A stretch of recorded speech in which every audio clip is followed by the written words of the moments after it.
Well, hello, I'm David Freeman with Is That Really in the Bible? You know, most Christians, I would say, believe in keeping the Ten Commandments. They may struggle with the fourth one, but they basically believe that the Ten Commandments is, a moral example of God's will, of how we should live our lives, how we should relate to God, and how we should relate to our fellow man.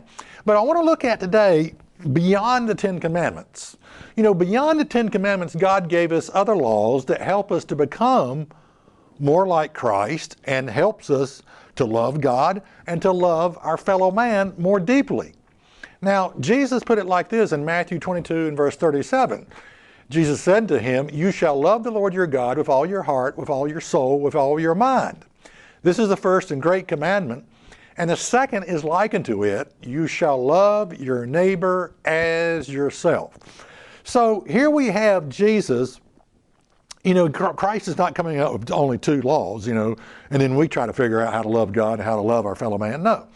What Christ is doing here is a summation. He's summarizing the Ten Commandments.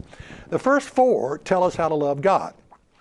So they are, no other gods, only me. Don't make yourself an idol of any kind. Don't misuse the name of God vainly. And observe the Sabbath day to keep it holy. So here's the first four. The first four tells us how to love God. The last six tells us how to love our fellow man. Now, let me clarify something. I didn't say you had to like your fellow man, but you do have to love him. And I give that example because I think it's important. There's a lot of people I don't like. I just don't. And people I don't like, I don't hang out with them. But I didn't say I didn't love them. And love is, it's a matter of the will. And let's say you got this neighbor you don't like, okay? You don't like him, okay, all right, you don't like him. You don't have to hang out with him, but you're riding down the road and you notice his house is on fire. Because of love, what you're going to do is you're going to stop and make sure, get your neighbor out, get his family out, get his dog, get his cat, out, get his children out. You're going to help him put out the fire because you love him. Love is a matter of the will. It's what you do. It's not what you're feeling necessarily.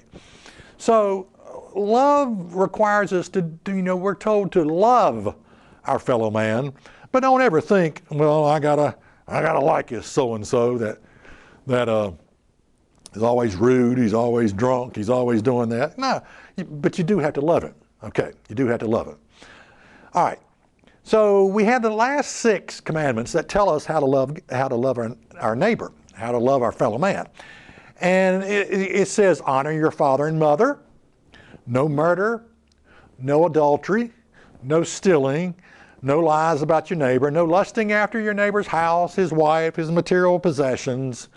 Don't set your heart on anything that is your neighbor's. So this is how we love our fellow man. Now, in addition, there's over to the Ten Commandments, there's over 600 laws found in your Bible. Now, if we could live by this principle that I'm about to share with you, we would do well.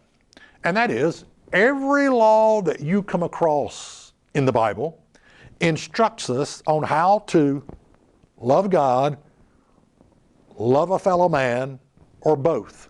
How to love God and our fellow man. Every law that you come across in the Bible are instructions on how to love God and love our fellow man.